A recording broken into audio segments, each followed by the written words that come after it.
Hello everyone, मेरा नाम विनीत दुबे है। मैं आपको मैथमेटिक्स के कुछ टॉपिक्स मैं कराने जा रहा हूँ। ठीक है, तो सबसे पहले आपको क्या करना होगा कि दो कॉपी बनानी होगी, एक क्लास वर्क के लिए और एक होमवर्क के लिए। ठीक है बेटा, तो क्लास वर्क में जितनी भी चीज़ें बोर्ड पे लिखी जाएंगी वो सारी आपके क्लास वाली कॉपी में होनी चाहिए, और होमवर्क में कुछ क्वेश्चंस हम लोग क्लास के बाद आपको देते हैं करने के लिए, तो उनको आपको सॉल्व करना पड़ेगा। उसके बाद आपको जो यहाँ से हम लोग प्रोवाइड कराते हैं बुकलेट, जिसको फॉस्टर हम लोग बोलते हैं, तो उसमें हर टॉपिक से आपको बहुत सारे क्वेश्चंस दिए जाते हैं टॉपिक वाइज। तो उसमें आपको बता दिया जाता है कि यहाँ तक की थ्योरी हो चुकी है और इस क्वेश्चन से इस क्वेश्चन तक आपको सॉल्व करना है। ठीक है, तो उसको आप उसमें सॉल्व करेंगे और उसके बाद उसमें जो डाउट्स आता है अगर, तो उसके लिए आपका अलग से डाउट का प्लेटफॉर्म हम लोग चलाते ही हैं, आपको पता ही होगा। तो आप उसमें जाकर के अपने डाउट्स को पूछेंगे हम लोगों से, और वहाँ पे हम लोग आपको डिस्कस करेंगे कि क्या प्रॉब्लम है, कैसे इसको सॉल्व करना है। ठीक है बेटा, तो सबसे पहले तो यहाँ पे आपको जितनी भी चीजें बोर्ड पे लिखी जाएंगी वो सारी की सारी चीजें आप प्रॉपर नोट्स बनाते जाइएगा। ठीक है, तो आप पूरा नोट्स बनाएंगे तो आपको रिवाइज करने में बहुत ही आसानी होगी। ठीक है, क्योंकि एक बार पढ़ने से नहीं होता है, कई बार आपको बार बार रिवाइज करोगे, है ना। जैसे मान लीजिए कि चैप्टर खत्म हुआ 1-1.5 महीने के बाद, फिर उसको आपको रिवीजन करने की जरूरत पड़ सकती है, तो उसको आप बार बार अगर आपके पास नोट्स रहेगा तो आप बहुत आसानी से उसको रिवाइज कर सकते हैं। ठीक है बेटा, तो अब हम लोग जो स्टार्ट करने जा रहे हैं आज, जेई मेंस और एडवांस का एक बहुत ही इंपॉर्टेंट चैप्टर आज हम लोग स्टार्ट करने जा रहे हैं, that is quadratic equations and quadratic expressions. ठीक है, तो यह है आपका quadratic quadratic equations quadratic equations and expressions. ठीक है, एक्सप्रेशंस, ये चैप्टर बहुत ज्यादा इंपॉर्टेंट है। उसका कारण क्या है, क्योंकि देखिए जब हम क्लास 11th का टॉपिक है, ये अलजेब्रा का फर्स्ट चैप्टर है क्वाड्रेटिक इक्वेशन एंड एक्सप्रेशंस, जिसको हम लोग कभी कभी थ्योरी ऑफ इक्वेशंस भी पढ़ते हैं। और जब हम क्लास 12th के टॉपिक स्टार्ट करते हैं, कैलकुलस, है ना, तो कैलकुलस में जो पहला ही चैप्टर होता है आपका फंक्शन, और उस फंक्शन में इसके कॉन्सेप्ट का बहुत ज्यादा यूज होता है। क्वाड्रेटिक इक्वेशन एक्सप्रेशन का यूज होता है, ट्रिग्नोमेट्री का यूज होता है बहुत ज्यादा, है ना। तो इसलिए ये जो टॉपिक्स हैं आपके मेंस और एडवांस के पॉइंट ऑफ व्यू से बहुत ज्यादा इंपॉर्टेंट है। ठीक है, तो बहुत ही अच्छे ढंग से करना है। और दूसरी चीज क्या है कि आपको इस चैप्टर के बारे में पहले से भी बहुत सारी जानकारियां हैं। जैसे आप 9th-10th में पढ़े होंगे पॉलिनोमियल चैप्टर में कि कोई क्वाड्रेटिक इक्वेशन क्या होता है, उसके रूट्स क्या होते हैं, सम ऑफ द रूट्स क्या होता है, प्रोडक्ट ऑफ द रूट्स क्या होता है, और उसके बहुत सारे आप क्वेश्चन सॉल्व किए हैं ऑलरेडी पहले से।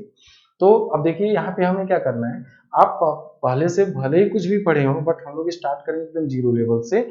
जो चीज आपको आती है वो आपके कॉन्सेप्ट को और स्ट्रांग बनाने में मदद करेगी। ठीक है, तो इसमें आप बहुत सारी चीजें, हो सकता है कि आज की क्लास में बहुत सारी चीजें ऐसी आपको दिखें जो आपको पहले से ही आता है, हो सकता है। और उसके बाद ऑब्वियस है कि बहुत सारी ऐसी चीजें होंगी जो हो सकता है कि आपको पहली बार देखने को मिले। ठीक है, क्योंकि हमें तो एडवांस तक का करना है, और पहले ही क्लास में आप देखोगे जो चीज हम पढ़ेंगे उससे रिलेटेड एडवांस में और मेंस में कई बार सवाल पूछे गए। ठीक है, तो इस चैप्टर को बहुत ही अच्छे ढंग से हमको हैंडल करना है, बहुत अच्छे ढंग से सीखना है, और बहुत मन लगा के इस पे काम करना है। ठीक है बेटा, तो चलिए हम लोग स्टार्ट करते हैं क्वाड्रेटिक इक्वेशंस एंड एक्सप्रेशन। तो quadratic equations and expressions start करने से पहले सबसे पहले हम पॉलिनोमियल के बारे में थोड़ा सा आइडिया ले लें, व्हाट इज पॉलिनोमियल। तो पॉलिनोमियल्स क्या होते हैं, देखिए पॉलिनोमियल पॉलिनोमियल एक्सप्रेशंस क्या होते हैं, पॉलिनोमियल एक्सप्रेशन। ठीक है, तो इसको आप बोल सकते हैं any expressions expression any expression of the form px, any expression of the form px is equal to an x की power n plus an minus 1 x की power n minus 1 plus an minus 2 x की power n minus 2 up to a1x plus a naught is known as of polynomial expression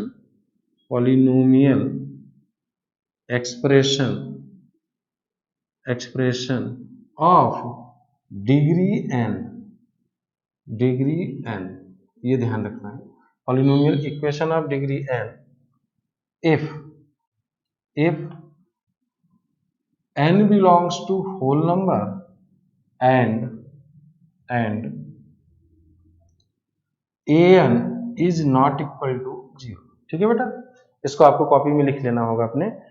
तो यहाँ पे क्या मैं बता रहा हूँ कि any expression of the form px is equal to an x की power n plus an minus 1 x की power n minus 1 plus an minus 2 x की power n minus 2 plus dot dot dot plus a1x plus a0।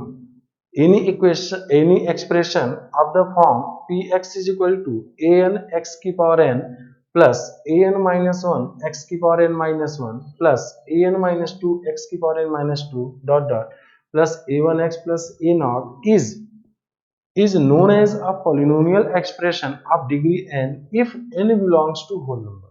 ना, इस पे आपको ध्यान देना कि ये जो वेरिएबल x है इसकी जो पावर है, हर टर्म में देखिए यहाँ पे x की पावर n है, x की पावर n माइनस 1 है, x की पावर n माइनस 2 है, यहाँ पे x की पावर 1 है और यहाँ पे कांस्टेंट टर्म है, मतलब x की पावर 0 होगा। तो ये जो x की जो पावर है ना, ये न तो नेगेटिव इंटीजर होनी चाहिए और न तो फ्रैक्शन होनी चाहिए, ये क्या होना चाहिए, होल नंबर होना चाहिए, मतलब 0 1 2 3 4 5 इस तरीके से होना चाहिए। ठीक है, पहली कंडीशन है। दूसरी चीज कह रहा है कि this expression is a polynomial expression of degree n। तो n डिग्री की पॉलिनोमियल एक्सप्रेशन तभी होगा जब x की पावर n का जो कोफिशिएंट है वो नॉन जीरो होना चाहिए, है ना, क्योंकि ये जीरो भी हो सकता है। तो अगर an की वैल्यू जीरो हो जाएगा तो ये आपका टर्म ही खत्म हो जाएगा, ये n-1 डिग्री की पॉलिनोमियल होगी। लेकिन यहाँ पे हम लोगों ने क्या डिफाइन किए हैं कि this is a polynomial expression of degree n। तो n डिग्री की पॉलिनोमियल एक्सप्रेशन होने के लिए दो कंडीशन आपको याद रखना होगा। पहला कंडीशन क्या याद रखोगे कि n जो है हमारा होल नंबर होना चाहिए और ये जो x की पावर n का कोफिशिएंट है वो नॉन जीरो होना चाहिए, ये नॉट इक्वल टू जीरो होना चाहिए। ठीक है बेटा, और उसके बाद आपको यहाँ पे देखना होगा ये जो टर्म्स है, ये an, यहाँ पे an minus 1, an minus 2, a1 और a0, ये जो होते हैं आर नोन एज, इसको हम बोलते हैं known as coefficients of polynomial expression, known as coefficients of polynomial expression. ठीक है, पॉलिनोमियल एक्सप्रेशंस। ठीक है, याद रखिएगा ये जो है ना, ये terms an minus 1, an minus 2, a1 और a0, इसको हम क्या बोलते हैं, इसको हम बोलते हैं कोफिशिएंट्स, है ना, कोफिशिएंट्स ऑफ पॉलिनोमियल एक्सप्रेशन। ठीक है, ये जो गिवन पॉलिनोमियल एक्सप्रेशन है इसके कोफिशिएंट्स हम बोलते हैं इसको। ये जो पॉलिनोमियल कोफिशिएंट्स होते हैं इसको हम पॉलिनोमियल कोफिशिएंट भी बोल देते हैं। ये रियल भी हो सकते हैं और कॉम्प्लेक्स भी हो सकते हैं। ठीक है, an minus 1, an minus 2, a1 और a0 बिलोंग्स टू रियल और कॉम्प्लेक्स। ठीक है, अगर ये कोफिशिएंट्स पॉलिनोमियल के अगर कोफिशिएंट्स रियल हो गया तो हम बोलते हैं कि this is a polynomial expression having real coefficients. और अगर an minus 1, an minus 2, a1, a0 ये अगर कॉम्प्लेक्स या इनमें से एक भी at least one out of this अगर ये कॉम्प्लेक्स हो जाता है तो हम उसको बोलते हैं polynomial expression having complex coefficients. ठीक है, तो पॉलिनोमियल एक्सप्रेशन के कुछ एग्जांपल्स जैसे हम ले सकते हैं, जैसे एक्स क्यूब, है ना, पॉलिनोमियल एक्सप्रेशन के examples px is equal to x cube minus 3x square plus 2x plus 1, इसको हम बोल सकते हैं this is a polynomial expression of degree 3, जिसको हम क्यूबिक एक्सप्रेशन बोल सकते हैं। और एग्जांपल हम इसमें ले सकते हैं जैसे px is equal to 2 minus iota x की power 4 plus 7x cube minus iota x square plus x plus 1, ये भी एक पॉलिनोमियल एक्सप्रेशन है। यहाँ पे क्या है कि इस पॉलिनोमियल एक्सप्रेशन के जो कोफिशिएंट्स हैं वो रियल हैं और इसमें क्या है, कॉम्प्लेक्स है। तो मैंने बताया कि पॉलिनोमियल एक्सप्रेशन के जो कोफिशिएंट्स होते हैं वो रियल भी हो सकते हैं और कॉम्प्लेक्स भी हो सकते हैं। अगर किसी पॉलिनोमियल एक्सप्रेशन के कोफिशिएंट्स रियल अगर आते हैं तो उसको हम बोलते हैं polynomial expressions having real coefficients. और इसको अगर मान लीजिए किसी पॉलिनोमियल एक्सप्रेशन के कोफिशिएंट्स इमेजिनरी आ जाते हैं, कॉम्प्लेक्स आ जाते हैं, कॉम्प्लेक्स नंबर होते हैं, तो कॉम्प्लेक्स अगर होते हैं तो इसको हम बोलते हैं polynomial expression having complex coefficients. ठीक है, तो ये पॉलिनोमियल एक्सप्रेशन के बारे में थोड़ा सा आइडिया हमने दे दिया। उसके बाद आता है पॉलिनोमियल इक्वेशन। ठीक है, इसको आप सब लोग पूरे अच्छे से नोट कर लीजिए। ठीक है बेटा, उसके बाद आता है पॉलिनोमियल इक्वेशन क्या होता है। ठीक है, देख लेते हैं इसको।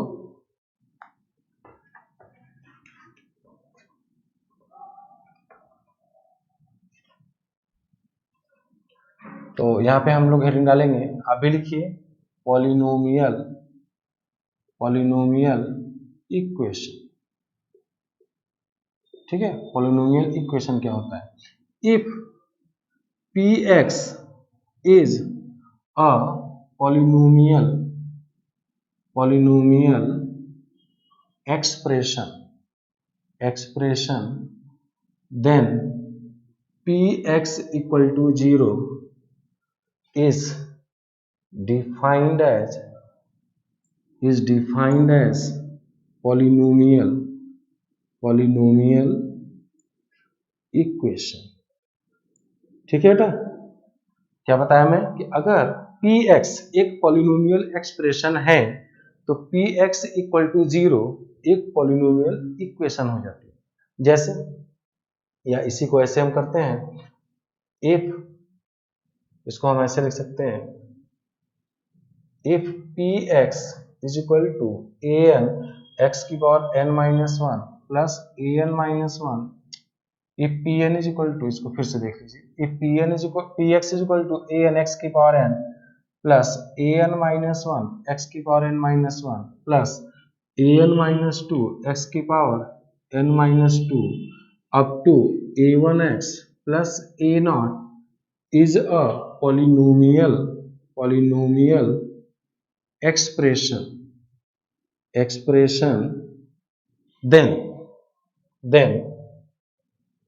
px equal to 0 that is an x की power n plus an minus one x की power n minus one up to a1x plus a not equal to 0। ठीक है, यहाँ पे देखिए इस px के स्थान पे 0 कर दें तो px आपकी किसके बराबर है, ये राइट हैंड साइड में ये है, ये भी 0 हो जाएगा। Is defined as a polynomial equation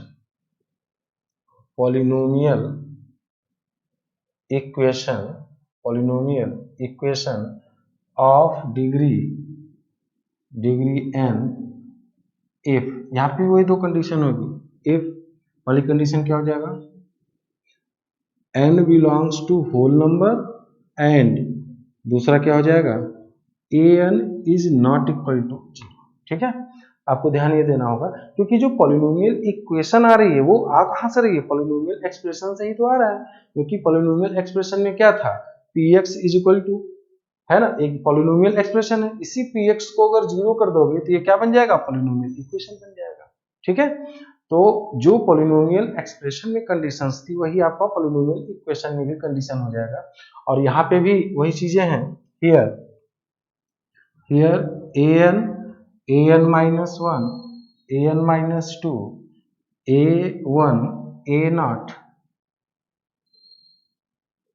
are known as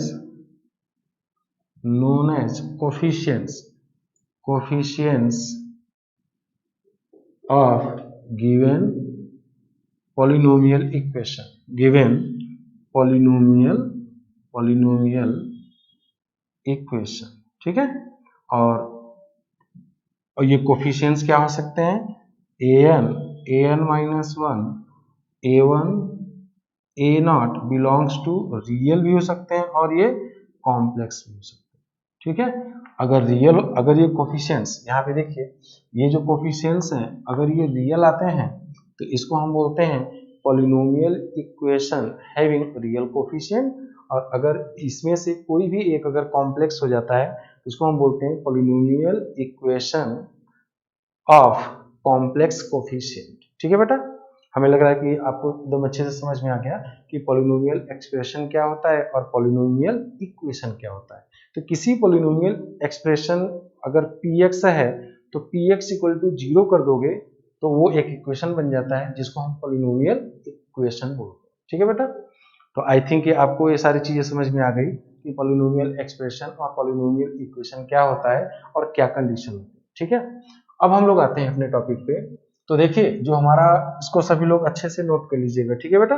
आप अपने कॉपी में अच्छे से लिख लीजिएगा जिससे कि आप जब रिवाइज करोगे तो आपको काफी हेल्प करेगा रिवाइज करने में, क्योंकि ऐसा तो है नहीं कि एक बार आप इसको पढ़ लिए और हमेशा के लिए आपको याद हो जाएगा। कोई भी चीजें होती हैं जब बार बार हम लोग उसको पढ़ते हैं तब जाकर के धीरे धीरे आपको समझ में आती है चीजें, ठीक है। तो आगे हम बढ़ते हैं। तो देखिए नाम से इस चैप्टर में है क्वाड्रेटिक इक्वेशन एंड एक्सप्रेशन। तो इस चैप्टर के नाम से ही समझ में आ रहा है कि ये दो पार्ट में है ये चैप्टर, एक है क्वाड्रेटिक इक्वेशन और दूसरा है क्वाड्रेटिक एक्सप्रेशंस। तो हम लोग भी इसको दो पार्ट करके पढ़ेंगे। तो अब हम स्टार्ट करने जा रहे हैं क्वाड्रेटिक इक्वेशन, ठीक है। तो जब हम क्वाड्रेटिक इक्वेशन के सारे कॉन्सेप्ट्स पढ़ लेंगे तो बाद में हम लोग पढ़ेंगे क्वाड्रेटिक एक्सप्रेशन, ठीक है। तो जब हम लोग क्वाड्रेटिक एक्सप्रेशन पे आएंगे तो बहुत सारी चीजें आपको एकदम नई लगेंगी, क्योंकि क्वाड्रेटिक इक्वेशन में बहुत सारी चीजें आप जानते हो, लेकिन आई थिंक कि क्वाड्रेटिक एक्सप्रेशन भी नहीं पढ़े होंगे, तो उसको हम लोग देख लेंगे, ठीक है बेटा। समझ में आ रहा है ना सभी को। चलिए अब आते हैं क्वाड्रेटिक इक्वेशन को, पहले डिफाइन करते हैं क्या होता है क्वाड्रेटिक इक्वेशन, ठीक है।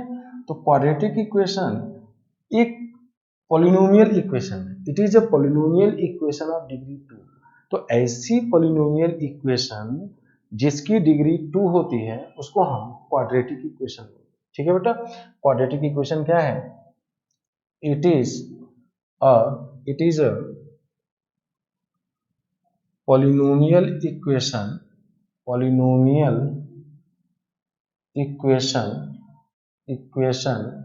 ऑफ डिग्री 2, ठीक है। इसका जो स्टैंडर्ड फॉर्म होता है वो होता है ax² plus bx plus c equal to 0, ठीक है। यहाँ पे a नॉट इक्वल टू 0 हो जाएगा, क्योंकि a को अगर आप 0 कर दोगे तो ये टर्म आपका खत्म हो जाएगा, तो आपके पास bx प्लस c बचेगा, तो ये क्वाड्रेटिक ना होकर के क्या बन जाएगा, ये लीनियर बन जाएगा, ठीक है। और ऑब्वियस सी बात है ये जो abc है ना, ये रियल भी हो सकता है और कॉम्प्लेक्स भी हो सकता है, ठीक है बेटा। तो ax² plus bx plus c equal to 0 में आपको क्या ध्यान रखना होगा, देखिए यहाँ पे इसकी पावर तो 2 ही है, ठीक है, तो क्वाड्रेटिक हो गया। तो a जो है नॉन जीरो होना चाहिए, a 0 के बराबर नहीं होनी चाहिए। a b c रियल, अगर मान लीजिए a b c रियल है, इसके जो कोफिशिएंट्स हैं a b c रियल अगर है तो उस क्वाड्रेटिक इक्वेशन को बोलते हैं quadratic equations having real coefficients, ठीक है। और अगर a b c में कोई भी एक at least one out of a b and c becomes imaginary complex, then that quadratic equation is known as quadratic equations having complex coefficients, ठीक है। तो दोनों में अंतर आपको समझ में आना चाहिए, ठीक है। इसी तरीके से अगर मैं क्वाड्रेटिक एक्सप्रेशन की बात करूं, तो ये भी क्या है बताइए, it is a polynomial expression of degree 2। तो 2 डिग्री के पॉलिनोमियल एक्सप्रेशन को हम क्या बोलते हैं, क्वाड्रेटिक एक्सप्रेशन बोलते हैं। इसका स्टैंडर्ड फॉर्म होता है px is equal to ax² plus bx plus c, यहाँ पे भी a नॉट इक्वल टू 0, और abc इस क्वाड्रेटिक एक्सप्रेशन के कोफिशिएंट्स कहलाते हैं, और ये हो जाएंगे आपके abc बिलोंग्स टू रियल भी हो सकता है और कॉम्प्लेक्स भी हो सकता है, ठीक है बेटा। जैसे अगर मैं एग्जांपल लूं तो अगर P x is equal to 2x square minus 3x plus 1, ठीक है, और ये भी ले सकता हूं P x is equal to 2 minus iota x square plus 3x minus 1, ठीक है। तो ये है ऊपर वाला जो एग्जांपल है, इसके देखिए कोफिशिएंट 2 माइनस 3 1, ये क्या है, polynomial quadratic expression having real coefficients. और यहाँ पे क्या है, इस क्वाड्रेटिक एक्सप्रेशन के जो कोफिशिएंट्स हैं, देखिए ये एक कोफिशिएंट इसका क्या हो गया, कॉम्प्लेक्स नंबर हो गया। Any number of the form, complex number क्या होता है, any number of the form x plus iota y where x and y belongs to real number और iota is equal to under root minus 1 is defined as complex number, ठीक है। आपको थोड़ा बहुत ये सुने होंगे, बस इतना है, हमें कॉम्प्लेक्स नंबर का बस ये पता होना चाहिए। जैसे z is equal to 3 plus 4 iota, ये एक कॉम्प्लेक्स नंबर, ठीक है। बस अभी हमें इतना ही जानकारी होनी चाहिए, उसके बाद हम लोग आगे कॉम्प्लेक्स नंबर पूरा चैप्टर ही है उसको पढ़ेंगे तो आप बहुत आसानी से इसको समझ लेंगे, ठीक है। This is quadratic equation and quadratic expression, ठीक है, ये समझ में आ गया। तो आप ये बोल सकते हैं कि polynomial equation, polynomial expression, quadratic equation, quadratic expression क्या होता है, इसके बारे में हम लोगों ने बेसिक आइडिया यहाँ पे देख लिया, ठीक है। चल इसको नोट कर लीजिए, सभी लोग अच्छे से नोट कर लीजिए। अब इसके बाद हम लोग आगे बढ़ते हैं। तो अब हम लोग सबसे पहले क्वाड्रेटिक इक्वेशन के रूट्स, यानी किसी भी पॉलिनोमियल इक्वेशन के रूट्स क्या होते हैं, जनरलाइज डेफिनेशन हम देखते हैं क्या होता है, रूट्स ऑफ इक्वेशन। किसी भी पॉलिनोमियल इक्वेशन के रूट्स की बात की जाती है। तो what do you mean by roots of the equation, किसी भी इक्वेशन के रूट्स का क्या मतलब होता है, what is the mathematical meaning of roots of any equation, ठीक है, इसके बारे में हम लोग स्टडी करते हैं। तो roots of the equation, roots क्या होता है, देखिए अभी हम लोगों ने जो भी क्वाड्रेटिक इक्वेशन या पॉलिनोमियल इक्वेशन देखा उसमें वेरिएबल x था, ठीक है ना। तो इसके रूट्स की डेफिनेशन क्या होती है, the values of x which satisfy the given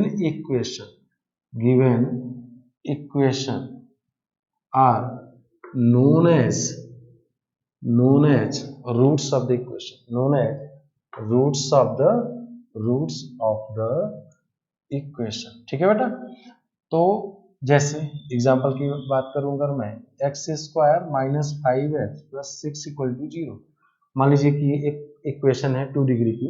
तो यहाँ पे देखोगे ना, put x is equal to 2 जब रखेंगे तो ये हो जाएगा 2 square minus 5 into 2 plus 6 equal to 0, तो 4 माइनस 10 प्लस 6 इक्वल टू 0, तो 10 minus 10 equal to 0, 0 equal to 0।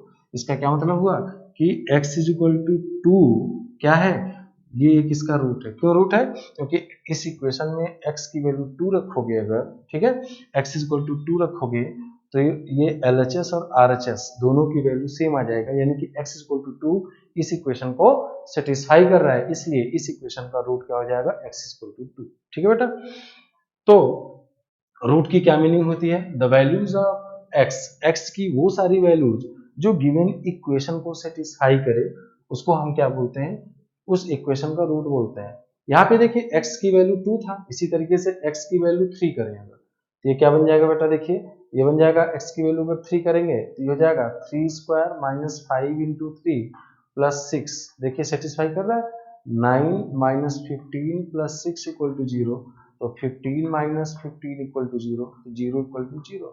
तो ये इसका क्या मतलब हुआ बताइए, देखिए यहाँ पे x इज इक्वल टू 2 भी सेटिस्फाई कर रहा है और x इज इक्वल टू 3 भी सेटिस्फाई कर रहा है। इसका मतलब क्या हुआ कि इस इक्वेशन में x की वैल्यू 2 रखने पे भी LHS RHS सेम आ रहा है और x की वैल्यू 3 रखने पे भी LHS RHS सेम आएगा।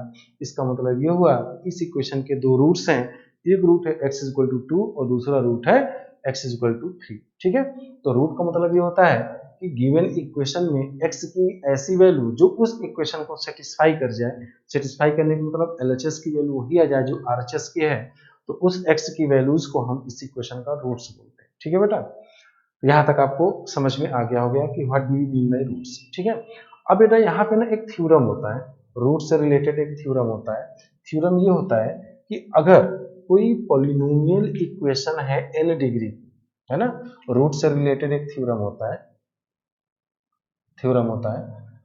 थ्योरम क्या कहता है कि अगर, थ्योरम पहले समझ लीजिए क्या होता है कि अगर कोई एक n डिग्री की पॉलिनोमियल इक्वेशन है तो उसमें जो टोटल नंबर ऑफ रूट्स होते हैं, है ना, वो टोटल नंबर ऑफ रूट्स का मतलब रियल और इमेजिनरी सब मिला करके उसकी डिग्री के बराबर होते हैं। टोटल नंबर ऑफ रूट्स लिखिए कॉपी में, total number of roots of a polynomial equation of degree n is equal to its degree.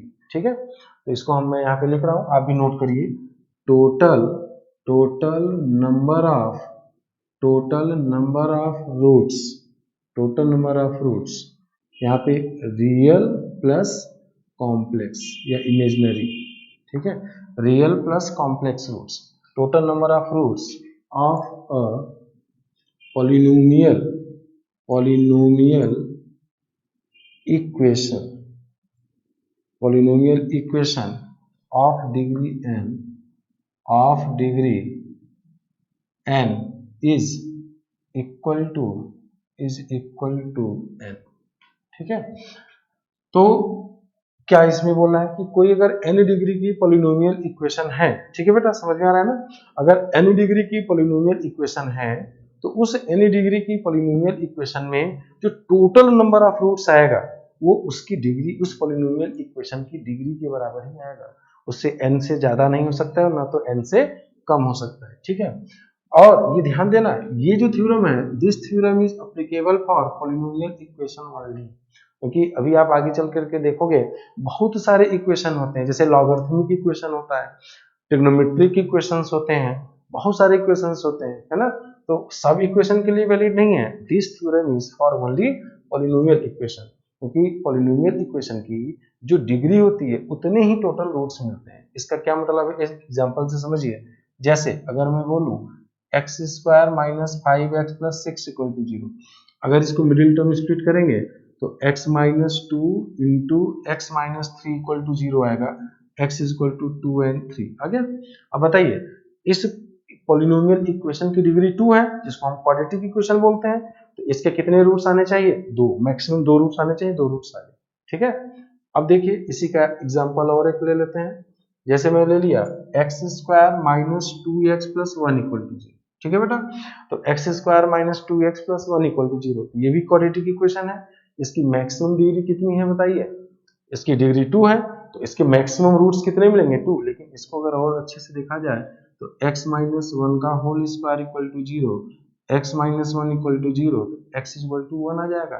तो अब आप ये बोलोगे कि सर अभी तो आपने ये बताया कि किसी भी पॉलिनोमियल इक्वेशन के जो टोटल रूट्स होते हैं वो उसकी डिग्री के बराबर होता है, तो ये भी तो एक पॉलिनोमियल इक्वेशन है 2 डिग्री का, लेकिन इसका तो एक ही रूट आएगा। इसका मतलब कि आपका ये थ्योरम फेल हो गया यहाँ पे। तो बेटा फेल नहीं हुआ है, आप क्या बोलोगे कि सर इस इक्वेशन के मिलेंगे 2 रूट्स, लेकिन बाई चांस दोनों सेम है, इसलिए हम x इक्वल टू 1 एंड 1 ऐसे बोलते हैं। दिस इक्वेशन हैज 2 रूट्स, बोथ आर इक्वल, यहाँ पे 2 के दोनों रूट्स क्या हो जाना है, इक्वल हो जाना है। ठीक है बेटा, तो इसको आप ये नहीं बोलोगे कि x minus 1 equal to 0, x is equal to 1 is only 1 root, ये 1 रूट नहीं है, क्योंकि थ्योरम ये बोल रहा है, थ्योरम कह रहा है कि किसी भी polynomial equation of degree n के टोटल n रूट्स होते हैं। ठीक है, तो टोटल n रूट्स होते हैं, उस n रूट्स में हो सकता है सारे के सारे रियल हो जाए हो सकता है कि सारे के सारे इमेजिनरी हो जाए, या हो सकता है कि कुछ रियल हो जाएंगे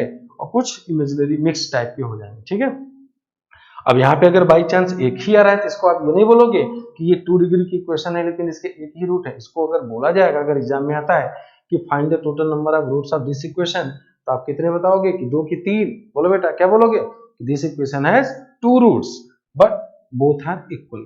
ठीक है, ये हो गया। उसके बाद एक और एग्जांपल मैं ले लेता हूं। जैसे एग्जांपल अगर मैं ले लूं x square plus 1 equal to 0। ठीक है, x square plus 1 equal to 0, तो ये भी तो देखिए एक पॉलिनोमियल इक्वेशन है ये 2 डिग्री की पॉलिनोमियल इक्वेशन है ना, इसकी डिग्री 2 है। जब इसकी डिग्री 2 है तो टोटल कितने रूट्स मिलने चाहिए बताइए, इसके 2 रूट्स मिलने चाहिए, तो 2 रूट्स आपको मिलना है। अब ये देखिए मैंने यहाँ पे लिखा था कि जो दोनों रूट्स हैं वो रियल और कॉम्प्लेक्स मिला के, हो सकता है कि 2 के दोनों रियल हो जाए या हो सकता है 2 के दोनों कॉम्प्लेक्स हो जाए। देखिए देखते हैं क्या आता है। X square is equal to -1, x is equal to plus minus under root -1, तो अंडर रूट -1 को ही आयोटा बोलते हैं, तो x is equal to plus minus iota. देखिए बेटा, x is equal to iota और x is equal to minus iota, दो roots मिल गए कि नहीं मिल गए? मिल गए। इसका मतलब क्या हुआ कि किसी भी पॉलिनोमियल इक्वेशन के जो टोटल नंबर ऑफ रूट्स होते हैं, उस टोटल नंबर ऑफ रूट्स में दोनों चीजें आ जाती हैं। हो सकता है कि सारे रियल रूट्स आ जाए, या हो सकता है कि उसमें से कुछ रियल रूट्स होंगे और कुछ इमेजिनरी रूट्स होंगे। ठीक है बेटा। सबको मिला करके कितने रूट्स आएंगे? उसकी डिग्री के बराबर। तो ये जितनी डिग्री है उतने इसके रूट्स होते हैं। तो ये थ्योरम आपको अच्छे से समझ में आ गया होगा। तो ये किसी भी पॉलिनोमियल इक्वेशन से रिलेटेड एक ये थ्योरम होता है, इसको हमने अच्छे से एक्सप्लेन कर दिया। ठीक है, अब हम रूट्स ऑफ क्वाड्रेटिक पे आते हैं, क्योंकि हमारा जो चैप्टर क्वाड्रेटिक है, तो क्वाड्रेटिक के रूट्स निकालते हैं सबसे पहले। ठीक है, तो हेडिंग डालिए बेटा सभी लोग, इसको नोट करके एकदम अच्छे से एक एक चीज को आप प्रॉपरली कॉपी में नोट करोगे। ठीक है, क्योंकि अगर आप कॉपी में नहीं लिखेंगे तो आपको रिवाइज करने में दिक्कत होगी। ठीक है, तो roots of equation, roots of equation ax square plus bx plus c equal to 0, obvious है ए नॉट इक्वल टू 0। अब यहाँ पे ए बी सी रियल भी हो सकता है और कॉम्प्लेक्स भी हो सकता है। ठीक है, तो इसका रूट्स, तो देखिए इसके जो रूट्स होते हैं ना, वो एक आता कैसे, देखिए श्रीधराचार्य नियम है। वैसे हम डेराइव करने को इसका डेरिवेशन हम निकाल लेते हैं परफेक्ट स्क्वायर वगैरह बना करके, लेकिन उसके डेरिवेशन की जरूरत नहीं है हमें, और जिसकी जरूरत नहीं है डायरेक्ट रिजल्ट आप याद कीजिए, क्योंकि आपका टाइम बचेगा। नहीं तो इसको हम परफेक्ट स्क्वायर बना करके निकाल सकते हैं। तो श्रीधराचार्य नियम से हम इसको ऐसे रूट्स को निकाल लेते हैं। This is equal to a not equal to 0। तो श्रीधराचार्य रूल ये नियम ये कहता है कि एक्स की वैल्यू जो होती है -b plus minus under root b square minus 4ac upon 2a होता है। इसके जो रूट्स होते हैं, इस इक्वेशन के रूट्स क्या होते हैं बेटा? X square ax square plus bx plus c equal to 0 के रूट्स क्या होते हैं? x is equal to -b plus minus under root b square minus 4ac upon 2a। ठीक है, सबको पता है ये चीज। तो इसमें देखिए दो रूट्स आते हैं, है ना। ऑब्वियस है कि किसी भी क्वाड्रेटिक इक्वेशन में पॉलिनोमियल इक्वेशन ऑफ डिग्री 2 है, तो डिग्री 2 है तो दो रूट्स आएंगे।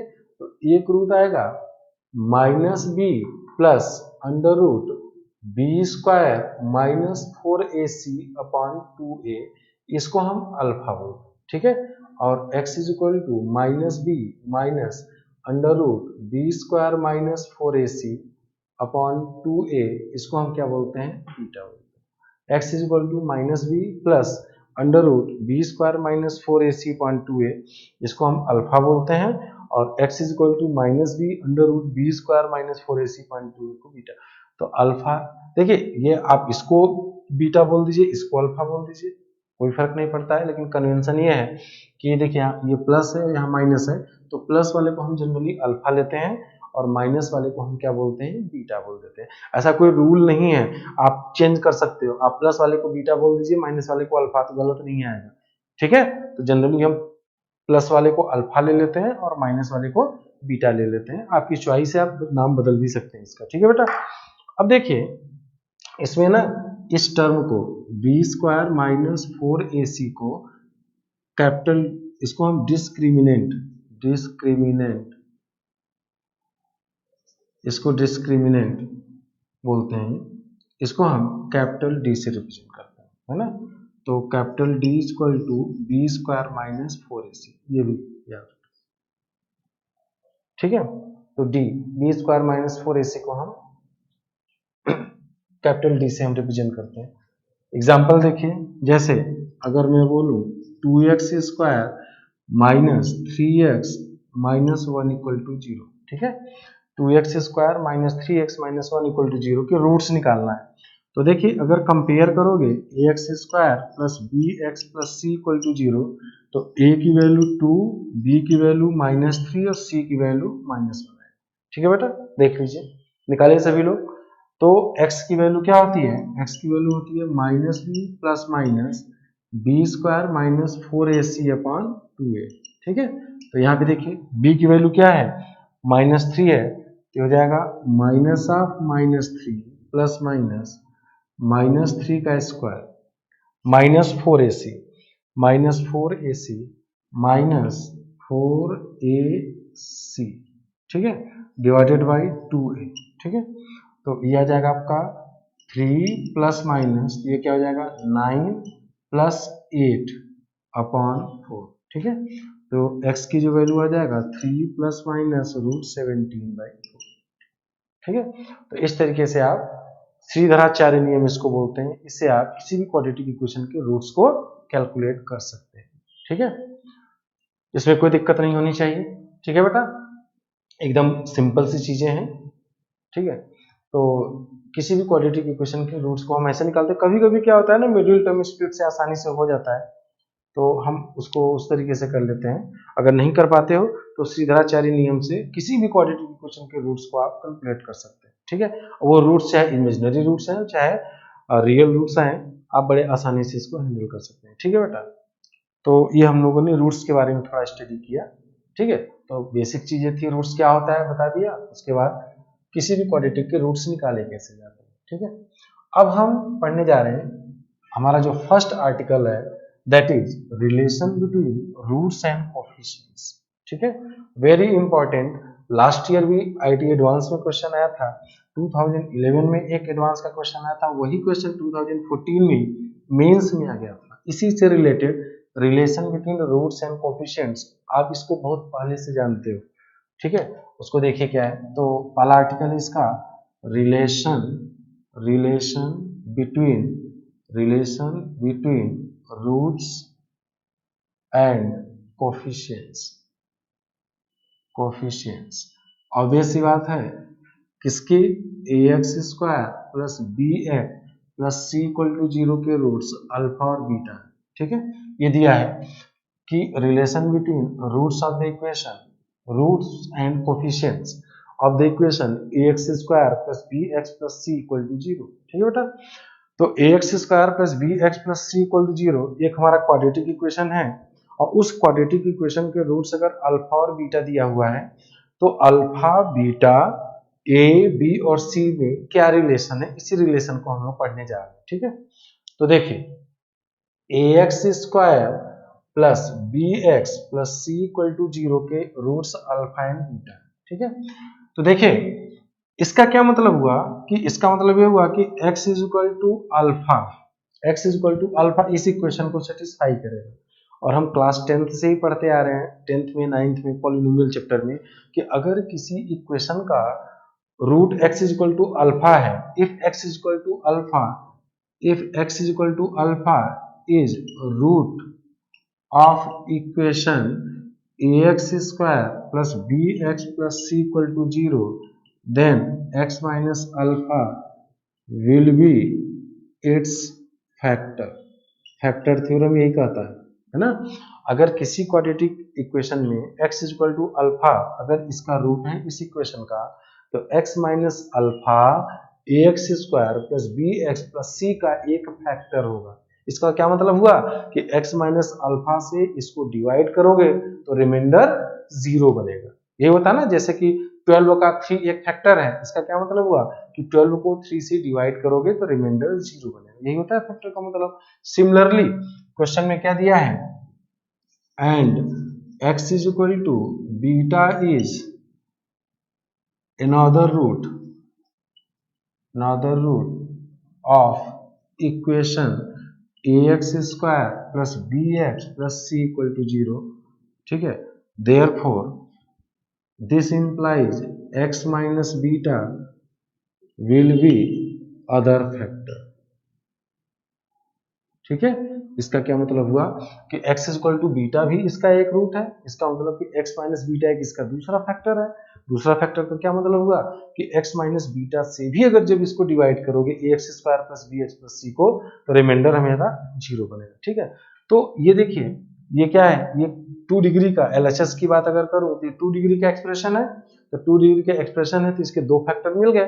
इसका मतलब कि इन दोनों को मल्टीप्लाई करने पे हमारा ये मिलना चाहिए, means ax² plus bx plus c x minus alpha और x माइनस बीटा के प्रोडक्ट के बराबर आना चाहिए, ठीक है ना, क्योंकि x माइनस अल्फा और x माइनस बीटा इसका फैक्टर है, तो इस इक्वेशन के दो रूट्स होंगे क्योंकि डिग्री इसकी 2 है, तो दो फैक्टर है, तो दोनों को मल्टीप्लाई करोगे तो 2 डिग्री का एक्सप्रेशन बनेगा, और जो 2 डिग्री का राइट हैंड साइड में एक्सप्रेशन है वो LHS के बराबर आना चाहिए, लेफ्ट हैंड साइड एक्सप्रेशन के बराबर आना चाहिए। तो यहाँ पे देखिए ना, जब इसको मल्टीप्लाई करोगे तो x और x की डिग्री है ना, x और x को जब मल्टीप्लाई करोगे तो x स्क्वायर आएगा, तो x स्क्वायर का कोफिशिएंट यहाँ से 1 आएगा, लेकिन यहाँ से x स्क्वायर का कोफिशिएंट क्या है बेटा, a है, इसलिए हम यहाँ पे बैलेंस करने के लिए a से मल्टीप्लाई कर देंगे, ठीक है, ये बात समझ में आ जानी चाहिए। फिर से देख लीजिए, इसको हमने क्या किया कि ये तो क्लियर हो चुका होगा ऊपर से कि x इक्वल टू अल्फा इसका रूट है, इसलिए x माइनस अल्फा इसका एक फैक्टर होगा, आया ना समझ में। x माइनस अल्फा फैक्टर होने का मतलब क्या है कि x माइनस अल्फा से अगर इसको डिवाइड करोगे तो रिमाइंडर हमारा 0 है, ठीक है। इसी तरीके से x इक्वल टू बीटा इसका रूट है, तो x माइनस बीटा से डिवाइड करोगे तो इसका जो रिमाइंडर आएगा 0 आएगा। तो इस एक्सप्रेशन के ax square plus bx plus c के दो फैक्टर मिल गए, x माइनस अल्फा और x माइनस बीटा। इसका क्या मतलब हुआ कि x माइनस अल्फा और x माइनस बीटा को मल्टीप्लाई कर दोगे तो आपका ये एक्सप्रेशन मिलना चाहिए, तो मल्टीप्लाई करोगे तो मिलेगा, लेकिन जब इनको मल्टीप्लाई करोगे तो कुछ आपको और करना होगा। एक्स स्क्वायर का कोफिशिएंट 1 आ रहा है, लेकिन यहाँ पे क्या आना चाहिए, a है, इसमें हम a से मल्टीप्लाई कर देंगे, अब ये और ये दोनों सेम हो जाएगा, ठीक है। तो राइट हैंड साइड में जो एक्सप्रेशन दिया है LHS दो के दोनों सेम है। अब क्या करिए, a से डिवाइड कर दीजिए, तो x square plus b upon a x plus c upon a is equal to x minus alpha into x minus beta. तो इसको आप लिखेंगे x square plus b upon a x plus c upon a x square minus alpha plus beta x plus alpha, ठीक है बेटा, समझ में आ गया। अब इसको मैं ऊपर लिख रहा हूं, ठीक है, यहाँ पे अब देखिए, इसी को मैं ऊपर लिख दे रहा हूं, आप लोग कॉपी में अपने प्रॉपर नोट्स बनाते जाइए, ठीक है। तो ऊपर जब हम लिखेंगे तो x square plus b upon a x plus c upon a is equal to x square minus alpha plus beta x plus alpha beta, ठीक है। ये अब इसको कंपेयर कर दीजिए, कंपेयर कर दीजिए। कंपेयर क्यों करेंगे, क्योंकि LHS वाला और RHS वाला दोनों सेम एक्सप्रेशन है, तो जब कंपेयर करेंगे तो यहाँ पे एक्स स्क्वायर का कोफिशिएंट 1, यहाँ से 1। अब कंफ्यूज मत होइएगा कि सर यहाँ पे तो a था, यहाँ 1 कैसे हो गया, a नॉन जीरो है ना, a नॉन जीरो था, ये दिया है ना, a not equal to zero. अगर a not equal to zero है, नॉन जीरो रियल नंबर है, तो इससे हम इसको डिवाइड भी कर सकते हैं। बात समझ में आ रही है कि नहीं आ रही है, तो a से जब हम डिवाइड करेंगे तो यही एक्सप्रेशन बन जाएगा। उसके बाद कंपेयर जब करेंगे, तो जब कंपेयर करेंगे तो बताइए बेटा, लिखो कॉपी में क्या आएगा। इसको जब हम कंपेयर करेंगे तो देखिए क्या आएगा, तो यहां से आ जाएगा minus alpha plus beta is equal to b upon ए, तो यहां से आ जाएगा alpha plus beta is equal to minus b upon a. इसको लिखते हैं माइनस बी क्या है बताइए, इस एक्सप्रेशन पे जाइए, बी क्या है, एक्स का coefficient, coefficient of x divided by coefficient of x square, ठीक है। और यहाँ पे अल्फा इंटू बीटा की value, alpha into beta is equal to c upon a, यहाँ से अल्फा इंटू बीटा है ना, यहाँ पे आप अल्फा इंटू बीटा की वैल्यू लिख दोगे सी अपॉन ए। सी क्या है बताइए, constant term, constant term divided by coefficient of x square, ठीक है, सी अपॉन ए। तो हमारे पास दो relation between roots and coefficients यहाँ से दो आ गए, ठीक है। एक और निकालते हैं, एक और निकालेंगे, डिफरेंस अल्फा माइनस बीटा निकालेंगे। तो यहाँ पे हम देखें, यहाँ पे डिफरेंस ऑफ रूट्स ना, डिफरेंस ऑफ रूट्स मतलब अल्फा माइनस बीटा, ठीक है बेटा। अब देखिए क्या होता है ना, जब भी हम डिफरेंस की बात करते हैं, मैं अगर बोलूं कि 10 और 3 में कितने का डिफरेंस है, तो आप क्या बोलते हो, 7 का डिफरेंस। आप ऐसा नहीं बोलते हो ना कि 10 और 3 में -7 का डिफरेंस है। -7 कब आएगा? जब 3 में से 10 को घटाओगे। तो जनरली हम एक कन्वेंशन होता है, जैसे में 4 और 3 में कितने का डिफरेंस है? 1 का डिफरेंस है ना। 20 और 12 में कितने का डिफरेंस है? 8 का डिफरेंस है। तो जनरली जब हम डिफरेंस की बात करते हैं तो डिफरेंस हमेशा पॉजिटिव में हम बताते हैं, इसलिए यहाँ पे हम क्या ले लेंगे? और मॉड ले लेंगे, क्योंकि मॉड लेने से पॉजिटिव बन जाएगा। तो यहाँ क्योंकि हमें ये नहीं पता है ना कि अल्फा और बीटा की वैल्यू तो हमने कैलकुलेट किया नहीं है, हम तो केवल रिलेशन निकाल रहे हैं। तो अल्फा और बीटा में अल्फा बीटा से बड़ा भी हो सकता है, अल्फा बीटा से छोटा भी हो सकता है। तो यहाँ पे डिफरेंस की जब बात की जाती है तो ये अंडरस्टूड यहाँ पे होता है कि हम पॉजिटिव की बात कर रहे हैं। तो देखिए अल्फा माइनस बीटा का हो जाएगा under root alpha plus beta का whole square minus 4 alpha beta. इसको जब लिखेंगे तो अल्फा प्लस बीटा का होल स्क्वायर, तो अल्फा प्लस बीटा की value minus b upon a, तो हो जाएगा b square by a square minus 4c by a. तो ये हो जाएगा under root b square minus 4ac upon a square. याद रखिएगा कि डिफरेंस ऑफ द रूट जो होता है वो होता है under root b square minus 4ac upon a square. इसी को लिखते हैं root D upon under root a square. तो बताइए रूट एक्स स्क्वायर क्या होता है? मॉड एक्स होता है। याद रखिएगा, क्योंकि ना किसी भी नंबर का रूट हमेशा क्या होता है? स्क्वायर रूट क्या होता है? पॉजिटिव होता है। तो ये हो जाएगा आपका रूट डी अपॉन मॉड ए। ठीक है, तो बेटा ये तीनों फार्मूले आपको यूज करना है, और इन्हीं तीनों फार्मूलों को यूज करते हुए आपको मैं दिखाऊंगा कि मेंस में क्वेश्चन कैसे किया आया हुआ है एग्जाम में। और लास्ट ईयर एडवांस में बहुत ही अच्छा क्वेश्चन इस पे आया था। ठीक है, तो देखने को लग रहा है बहुत सिंपल कॉन्सेप्ट है, और है भी सिंपल। देखिए कोई भी चीज सिंपल तब आती होती है जब आपको समझ में आ गया। यही अगर आपको नहीं समझ में आया तो यही चीज आपके लिए टफ हो जाती है। तो सिंपल और टफ ये दोनों एक रिलेटिव टर्म्स होते हैं। आपको समझ में आ गया तो आसान है, जो चीज आपको नहीं समझ में आई वो डिफिकल्ट है। ठीक है, तो ये कोई डिफिकल्ट चीज नहीं है, तो हम लोग इतने अच्छे से समझेंगे कि सारी चीजें आपको आसान होंगी। अब ये हो गया आपका relation between roots and coefficients. ठीक है बेटा, अब हम लोग इस पे क्वेश्चन स्टार्ट करेंगे करना। ठीक है, इस पे हम लोग क्वेश्चन सॉल्व करेंगे और देखेंगे 8-10 क्वेश्चन, जो भी 4-6 क्वेश्चन 7 क्वेश्चन हम इसमें करेंगे, और हर वेरिएशंस में कराऊंगा। इसमें आपको दिखाऊंगा कि देखिए बेटा किस तरीके से ये छोटे छोटे कॉन्सेप्ट से हम IIT एडवांस लेवल तक के क्वेश्चन बहुत आसानी से हैंडल कर ले जाते हैं। ठीक है, कभी भी नहीं घबराना है कि हम नहीं कर पाएंगे, बहुत सिंपल चीजें हैं। बस एक बार आपको अप्रोच अगर आपके दिमाग में आ जाएगा कि किस तरीके से सोचना है, तो आपसे क्वेश्चन होना स्टार्ट हो जाएगा। ठीक है बेटा, तो अब हम लोग क्वेश्चन पे स्टार्ट करते हैं। तो आज का क्लास थोड़ा सा बचा है, तो कुछ क्वेश्चंस तो आज हम यहाँ पे कर लेते हैं। नेक्स्ट क्लास में हम इसको कंटिन्यू करेंगे यहीं से, relation between roots and coefficient से, और बहुत अच्छे से हम लोग नेक्स्ट क्लास में करेंगे। तो 5-7 मिनट हमारे पास है, तो हम चाहते हैं कि 1-2 क्वेश्चन हम वो क्वेश्चन कर लिया जाए जो कि आप ऑलरेडी करके आए हो, 10th वगैरह में आप किए होगे, उन सारे क्वेश्चंस को देख लिया जाता है। फिर उसके आगे हम लोग मेंस लेवल एडवांस लेवल के सिंपल कॉन्सेप्ट से कैसे क्वेश्चन होगा वो नेक्स्ट क्लास में हम लोग देखेंगे। ठीक है बेटा, तो इसको आप सभी लोग अच्छे से नोट कर लीजिए, और हम इसको मिटाने जा रहे हैं। ठीक है, चलिए क्वेश्चन नंबर 1। क्वेश्चन नंबर 1 लिखा जाए।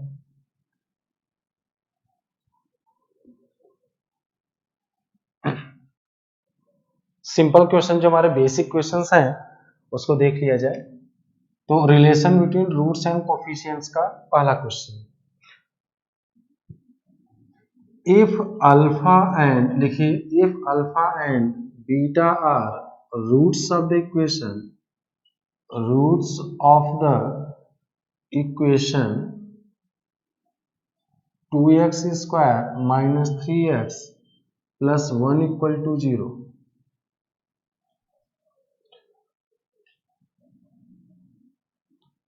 या इसको -1 कर लीजिए। 2x square minus 3x minus 1 equal to 0, then find the value of if alpha and beta are roots of the equation 2x square minus 3x plus 1 equal to 0, then find the value of alpha square by beta plus beta square by alpha. ठीक है बेटा, इसको solve कीजिए। तो इसमें ना आप ये मत करिएगा कि आप अल्फा और बीटा की वैल्यू निकालने लगे, है ना।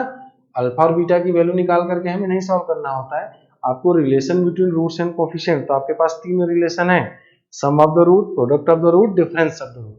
इन्हीं तीनों फार्मूलों की हेल्प से हमें इसको सॉल्व करना होता है। ये नहीं कि इसको आप सीधाचार्य नियम से इसका x की वैल्यू निकालिए और एक x की वैल्यू को अल्फा दूसरे को बीटा रख करके करेंगे तो आप परेशान हो जाएंगे, है ना। वो आपका कैलकुलेशन किसी किसी टाइम में तो हो जाएगा, लेकिन किसी समय इतना ज्यादा लेंदी हो जाएगा कि आप परेशान हो जाओगे। तो आपको relation between roots and coefficient से करना होता है। तो देखिए क्या होता है बेटा, इसका दिया है, इसको ऐसे करना है 2x square minus 3x minus 1 equal to 0। आप लोग कर लिए, बहुत सारे लोगों ने कर लिया होगा, देख लीजिए कॉपी में, रफ में एक बार जरूर कीजिए। जो भी सवाल में बोर्ड पे लिखूं उसको आप पहले रुकना है, आपको क्वेश्चन को देखिए, सोल्यूशन तभी देखना है जब आपको लगे आप पूरा जब आंसर आ जाए उसके बाद सोल्यूशन देखिए, पहले नहीं देखना होता है। खुद से अटेम्प्ट लीजिए, इसको नहीं आता है उसके बाद आप सोल्यूशन देखिए। तो इसके जो रूट्स हैं वो अल्फा और बीटा है, ठीक है। तो यहाँ से आ जाएगा बेटा, अल्फा प्लस बीटा की बात करूं माइनस माइनस 3/2, ठीक है। तो ये 3/2 आ जाएगा। और product of the root alpha beta की वैल्यू करो तो -1/2, ठीक है। आपको वैल्यू किसकी निकालनी है, देखिए आपको वैल्यू निकालनी है alpha square by beta plus beta square by alpha की वैल्यू निकालनी है, ठीक है। Alpha square by beta plus beta, इसको आप सॉल्व करेंगे, एलसीएम लेंगे तो ये हो जाएगा alpha cube plus beta cube divided by alpha beta. तो ये हो जाएगा alpha plus beta into alpha square minus alpha beta plus beta square divided by alpha beta, ठीक है। समझ में आ रहा है, इसको और अच्छे से कर लिया जाए तो अल्फा प्लस बीटा और ये हो जाएगा alpha square plus beta square minus alpha beta divided by alpha beta. तो ये हो जाएगा beta alpha plus beta into alpha plus beta का whole square minus 3 alpha beta divided by alpha beta, ठीक है। तो अब वैल्यूज रख दीजिए, अल्फा प्लस बीटा की वैल्यू क्या है यहाँ पे 3/2 है इंटू 3/2 का square minus 3 into alpha into beta की वैल्यू -1/2 है तो -1/2 upon alpha beta, alpha into beta की वैल्यू -1/2, ठीक है। इसको सिंप्लीफाई कर लीजिए, यही आपका आंसर आ जाएगा, ठीक है बेटा।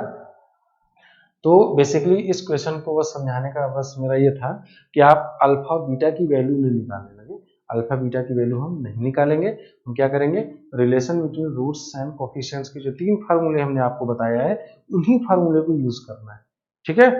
सबको समझ में आ गया क्वेश्चन, सिंपल सा क्वेश्चन है, आप नोट कर लीजिए, इसको सॉल्व कर लीजिए, आंसर मैच कराइए क्या आता है, ठीक है। सब लोग अपने कॉपी में करेंगे, ठीक है, एकदम प्रॉपरली सिंसियरली काम कीजिए, तो देखेंगे डे बाय डे आपको चीजें आसान लगने लगेंगी, ठीक है। चलिए नोट कर लीजिए सभी लोग।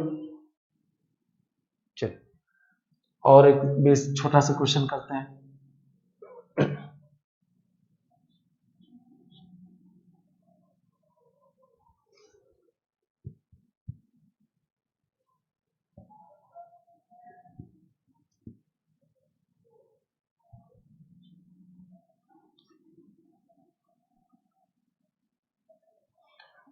चलिए देखिए, लिखिए क्वेश्चन नंबर 2, क्वेश्चन नंबर 2 लिखिए,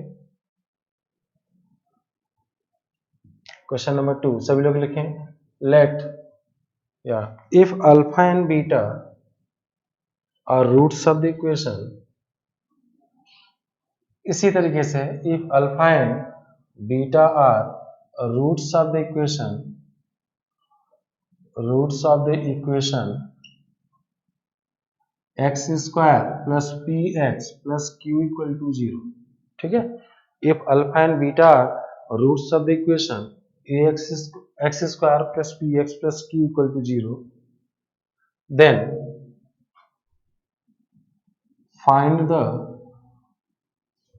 find the value of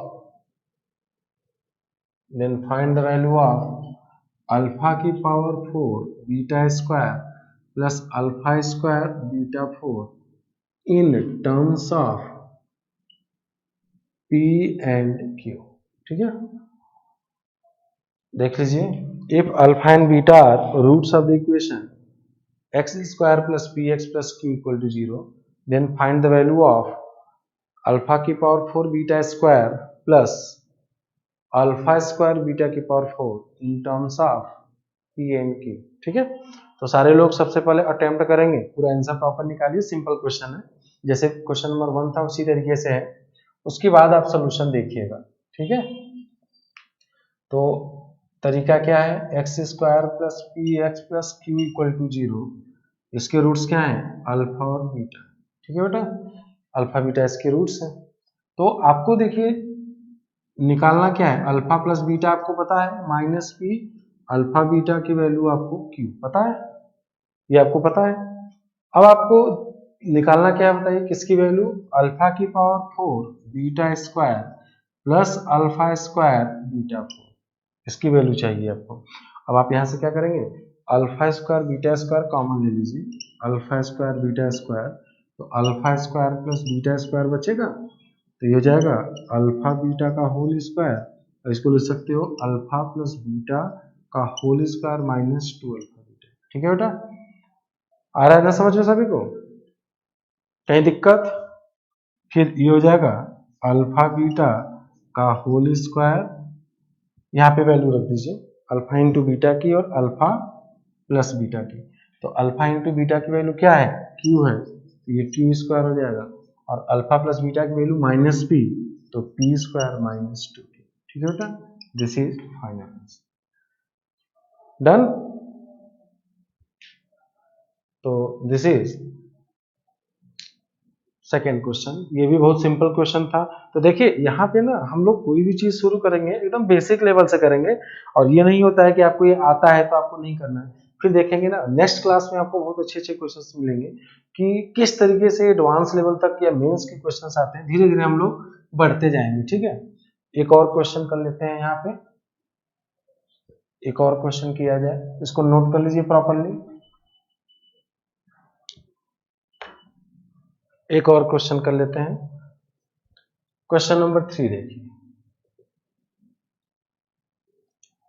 find the value of lambda for which one root of the equation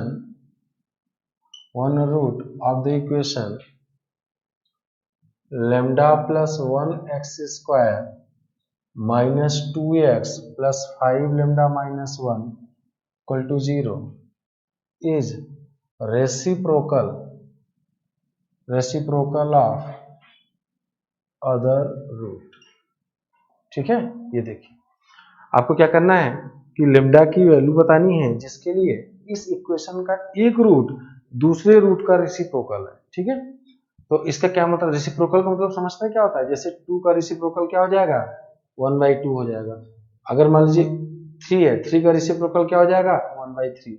अगर अल्फा है तो अल्फा का रेसिप्रोकल क्या हो जाएगा, 1/अल्फा। रेसिप्रोकल का मतलब यही होता है। ठीक है, तो यहाँ पे देखिए इसको कैसे करेंगे, lambda plus 1 x square minus 2x plus 5 lambda minus 1 equal to 0 कर रहा है कि इसका जो दो रूट्स होंगे, क्योंकि क्वाड्रेटिक इक्वेशन है तो इसके दो रूट्स होंगे।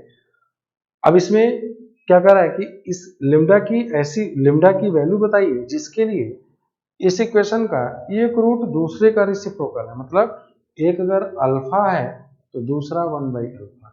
ठीक है, तो याद रखिएगा जब भी रेसिप्रोकल रूट का क्वेश्चन आता है ना, जब भी रेसिप्रोकल रूट्स के क्वेश्चन आते हैं तो हम प्रोडक्ट ऑफ द रूट्स निकाल लेते हैं, प्रोडक्ट ऑफ द रूट्स निकाल लेते हैं। तो यहाँ पे प्रोडक्ट ऑफ द रूट क्या हो जाएगा बताइए, product of roots equal to alpha into 1/अल्फा is equal to c upon a 5 lambda minus 1 upon lambda plus 1।